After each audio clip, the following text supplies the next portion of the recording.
Welcome back to Big Brisk TV. On this episode, I'm going to be showing the differences between my Blackout, my Redcat Blackout SC or short course, and the Arrma Senton. Um, I mean, you can just immediately see the Senton. You can see I just got it in this box. And to be fair, I've had the Blackout for quite a while now, and I just reverted it back to its stock form from the Range Rover iteration that I changed it into.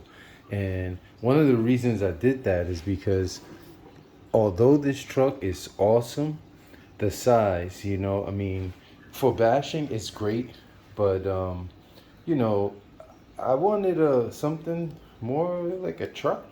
So I picked up the Senton after doing a lot of research. I like the look of the Traxxas Slash and everything like that, but after watching a lot of videos and I'm on the fence about how I feel about some of those, I went for the Arrma because of the way it's set up. It has a modular what do you want to call it, construction to it, so you can really get in there easily and swap stuff out. And on the box it says it's, I don't know if you can see there, yeah, over there in the corner it says that it's 30 miles per hour, but then I found out that that's in optimal conditions with different gearing and whatever. And I did buy a 27 tooth gear for this, so that let me back up. I ordered this truck, and with the savings that I got it for 219 bucks. With the savings, because they go for 269 around there now, I bought a brushless motor and ESC and the 27 tooth pinion gear, and was ready to rock. I've got a couple of LiPo batteries, but after trying it on LiPo, I was like, I don't even know what these YouTubers are talking about. And so I downloaded the app on my phone. I also ordered one of those speed meters, and I downloaded the app on my phone so that I could clock. And I'm about to take these two out for a speed run, which is why I reverted this one back to the stock form. But just looking at them here, you can just see. Let me go get the measuring stick. I like this measuring stick because it has both inches for the US and it has centimeters and millimeters. So these trucks are usually measured in millimeters, whatever. So I'm just gonna do that. I'm gonna do a wheelbase. So for here, for the Blackout, which I knew is 290 millimeters on the wheelbase. And over here on the Senton, let's get them in frame.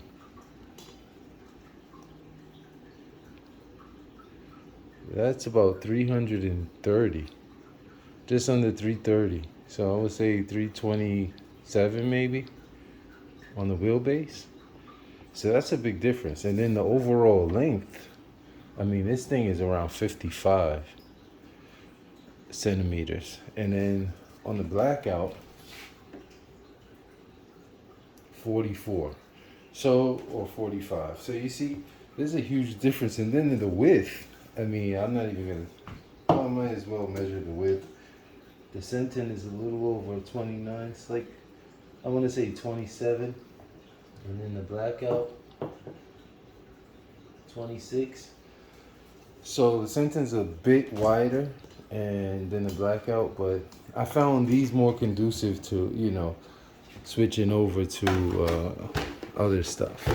They run really well though, and they're pretty quick. And I keep watching these videos when I'm considering buying a rig, and that's why I'm making this video, because I wanted to show that sometimes these YouTubers, I don't know, sometimes their information isn't correct. I don't know what the, I don't know what the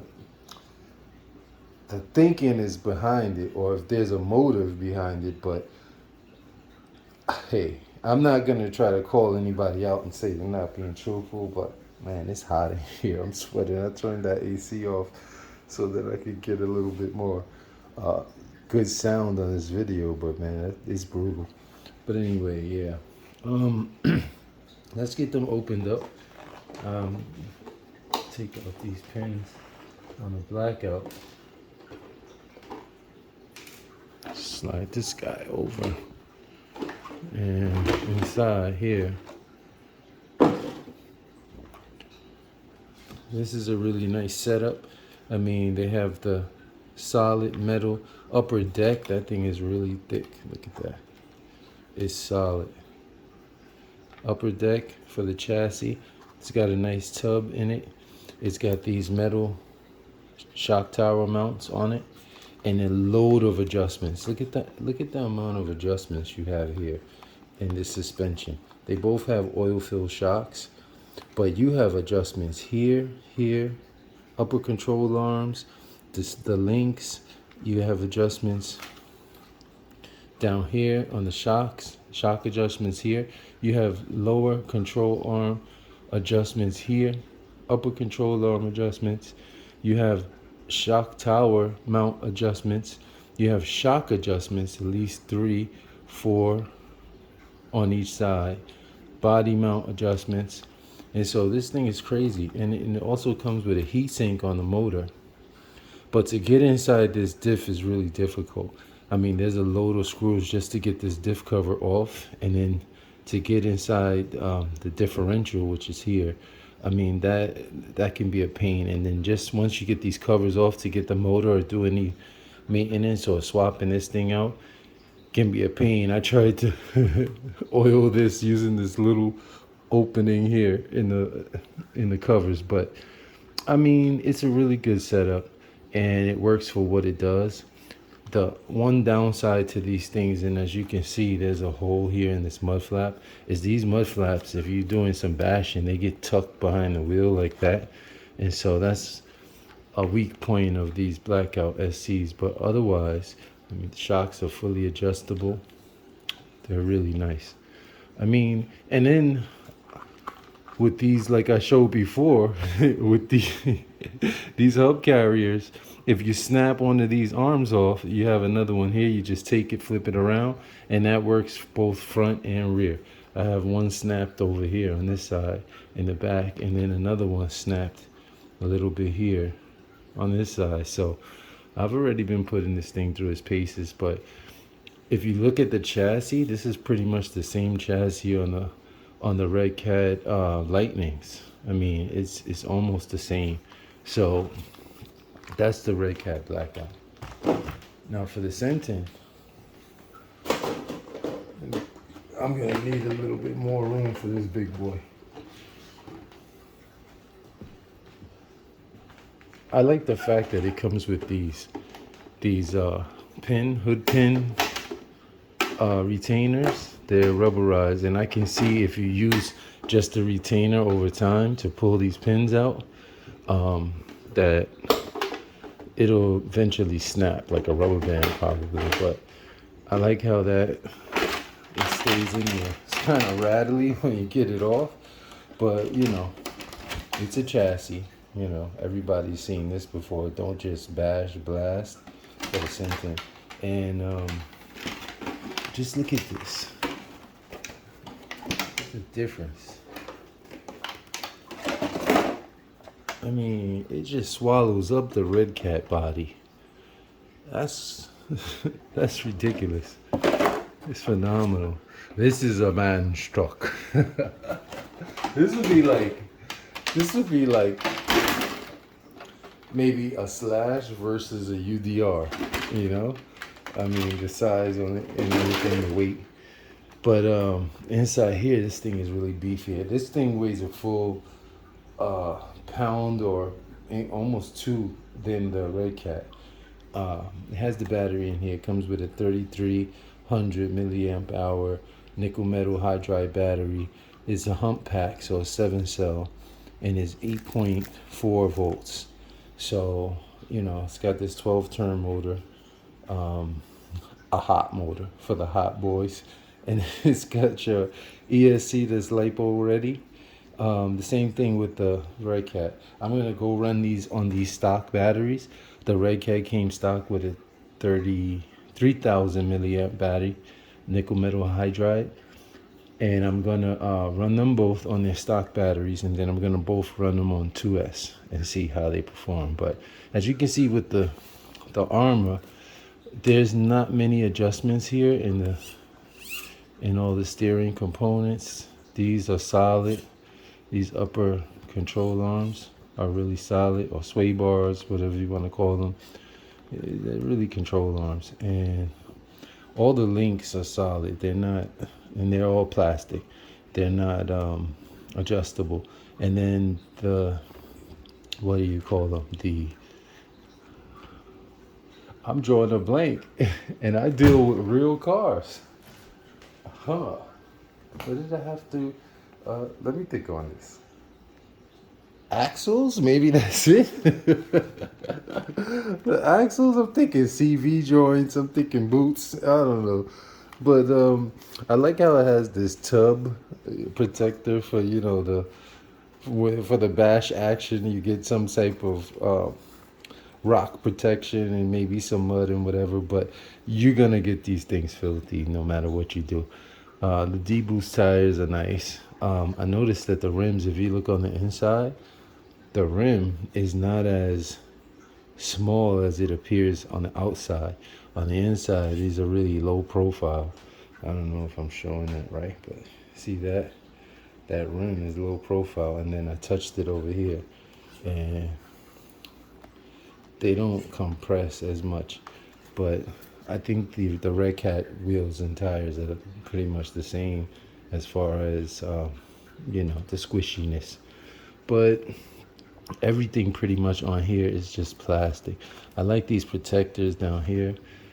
I mean, it's this modular design though. I mean, a couple screws, boom, everything pops out. Drive shaft, it just popped. Look, I just popped it out by accident.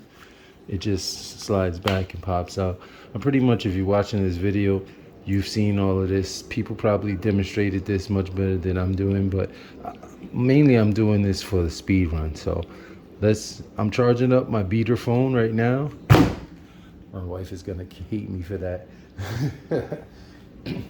I'm charging up my beater phone right now to do the speed. I ordered one of those little clocks for the bicycles, but it was the one that you needed the magnet on the wheel, so I just sent that back. And also sent back the cog and the motor and ESC, because from what I'm doing with these, the speed on 2S especially is enough. So let's go to see that now. I'm out here in New York City on 12th Avenue, about to do a speed run. I'm gonna use this area right here. This is where they shoot a lot of movies and TV shows, especially that staircase right there. This is a nice stretch of road where there's not a lot of traffic, so I'm gonna try to do this here. I'm gonna do a speed run with the Arrma Senton on the stock battery, and then on 2S, and then I'm gonna do a speed run with the Redcat Blackout on its stock battery, and then on 2S. I'm using one of my old phones with this GPS app, so hopefully, I just had it on in the car on the way down here, so I know it's working properly. So I'm gonna somehow hook it up. This whole experiment is gonna be super ghetto, but I'm gonna hook this up inside the cars to see how we get on.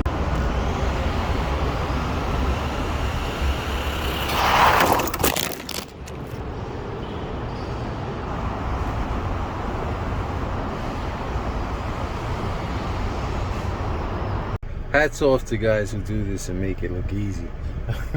This is I'm working up a sweat. I keep having to jump in the car, but I did jump over the ESC there to LiPo mode, and here's the 5200 milliamp LiPo battery 2S. So I'm just going to try another way to figure out how to put this on the truck. So far I'm getting 13 miles an hour in those last couple of runs. So this is still the Redcat Blackout SC brushed model, and it's still 90 degrees out there. So, you know, hey, I'm gonna try to put it right on the top of the truck and see if that works. Let's see if that works. Speaking of seeing if stuff works, my phone, the one in my hand that I'm filming with, my Note 10 Plus, took a hard spill on that last one with the top off of this one. I lost a body pin and body clip, and the phone fell splat face down. But these phones are all glass and there's no damage. I mean, I looked at it and it's pretty good. I went extra ghetto. I just got it between the cables. I mean, it's pretty tight in there. So as long as I don't do any gymnastics or flips with it, it should be okay. So I'm just gonna put the body on right now and take it for a run. It's already started. I'm gonna stop it and I'm gonna start it over. Turn on the truck. It's lipo, and here we go.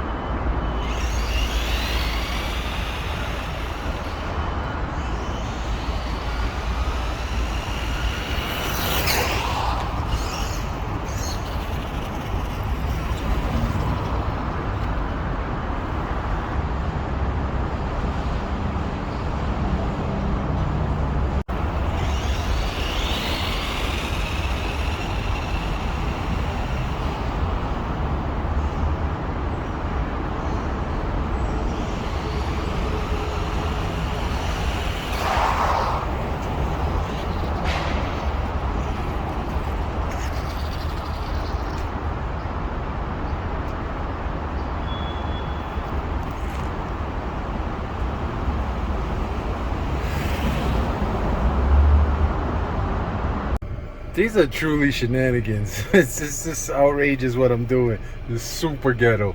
But anyway, that this Redcat got up to 19 miles per hour on the lipo, and so that last run, without the body, the camera phone fell out and was dragging, so I almost lost the car. But this is a road with traffic, it's not a lot, but whatever.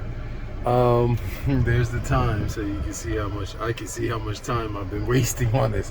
But let me get the lipo battery out of the Redcat. I have a second lipo battery to go in this guy, and I doubt that I'll be doing the speed runs with the Truggy, the Redcat Piranha, because that thing is smaller, and the phone's probably not even gonna fit in that. So it'll definitely fit in this thing. So I'll give this a run and see how that goes, and then whatever. Probably won't even put this video out. So continuing with the ghetto theme, I use one of the Arrma battery tie down straps to strap in the phone. So this one should go I'm feeling a little bit more optimistic about this. All right, let's get the body on and get it out there and take it for a couple of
So that's the Arrma Senton versus the Redcat Blackout. I don't have the Blackout here. I already reverted it back to the Range Rover, but this thing is awesome. I mean, for what I'm looking for, if you want to take this thing out and you have some buddies that have short course trucks, you want to get something of this size. The Blackout is a great backyard basher, and it is very well built, and it runs really well, both the brush model on the nickel metal hydride and the 2S lipo, but I really wanted something of this size, and it's hard to tell on videos when you see these unless you see them side by side. And so I I dragged my wife out to the local track It was really overgrown and neglected. I mean, I don't know what happened. There used to be a grandstand where you could go and you would stand up there, platform, and then you could see the complete track, but that's gone. That's been taken down. And I might just rent a reed whacker or something and go out there and try to give it some TLC. But, that's a place where you can go. It's free for everybody. It's in a park. And you can just drive your vehicles. I've taken the Blackout out there before, along with the Redcat Piranha, the Truggy, and it's really fun over some of the jumps and the turns. And I went out during the rain, and I wanted to get this thing properly filthy, and so that's what I did. I got it filthy.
And scuffed it up a little bit on the concrete, running it. It runs really well on the LiPo battery as well as the hump battery. But the LiPo, I mean, I don't know why I was so afraid of LiPo. I mean, I do know why I was afraid of it, but you see I still have it in here.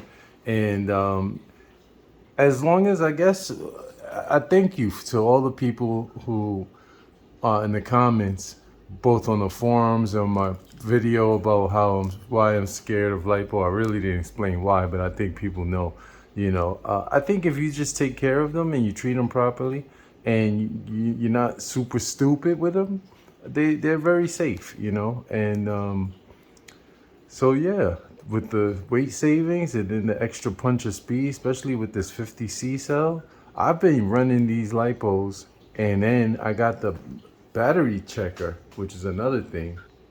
I was concerned about running the LiPo battery down too much or overly charging them, which I figured that there was fail safes inside the ESCs and inside the charger, but it's really nice to use these things, these little battery alarms and battery checkers, so that you can see exactly the voltage of your battery. For instance, I was charging this one the other day. Let's see if I do this the right way. Negative to the left. Come on, Briss. There you go. So 2 cells, 7.48.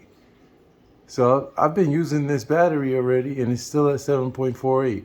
3.75 on one, 3.74 on the other. So it's pretty even, balanced out. I mean, I've only used it a little bit before I charged it up with another car I'm about to show, the Redcat Lightning. But these things tell you the voltage of both of the cells together and individually, and then you can have it set to whatever voltage you want it to go off, so that you won't overly discharge your LiPo. And so another safety method, I guess. Checks and balances first. Yeah. So anyway, yeah. So I kind of pitted the Redcat Blackout against the Arrma Senton, but there really is no competition as far as the size and the scale, whatever you want to do with these things. If you just want to go out and have some fun, and tooling around, RCing, great. But if you want to look for some upgrades and get into some competition or some competitive racing as far as, you know, with your friends or whatever in the neighborhood, this is the way you want to go. You want to go with something that's going to be on the same scale, size that they are most likely going to be running. And so I use those blackouts for other things. And I'm still a fan of Redcat. And in saying such, I picked up another Redcat Lightning. This thing is brand new. I changed the wheels. You may recall these wheels. I had them on my other Lightning, the BMW. These are road wheels, and so I just took this thing out and see drops of water and rocks. Why do rocks always fall out?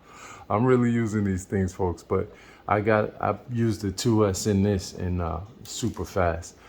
Makes me want to switch all of my cars over to LiPo at this point. I'm no longer fearful, so hope I don't jinx anything with that. But I bought this brand new, got a great deal on it. That'll be in an upcoming video. And I also got this E30 BMW Touring, 3 Series Touring. I already have the lights installed, so look out for that video.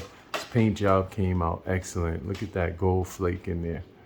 I mean, I'm loving this thing. So I'm just waiting for some mirrors and some other stuff to come in for that. So I'm gonna leave off with a video of me taking this to the local track and running it around. And if you have any questions or comments, leave them in the comments below.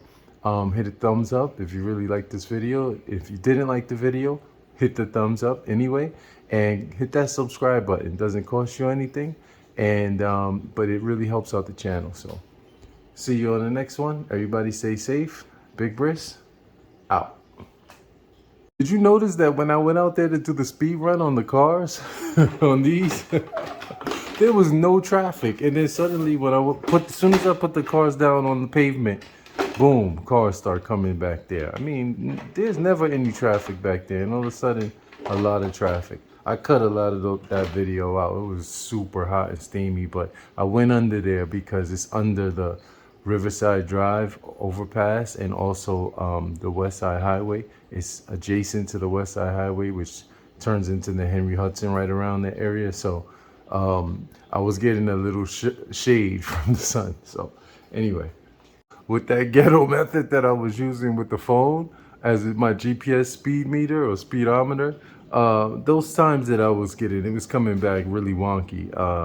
I don't trust any of those times, and I think I figured out what it was. I think I needed to run them at wide open throttle for a longer duration so that it could settle, because even when I picked it up at certain points, it still read like 1 mile per hour or 2-3 miles per hour. So I knew there was some, and then it was saying something about several GPSs connected or satellites connected at the same, I don't know.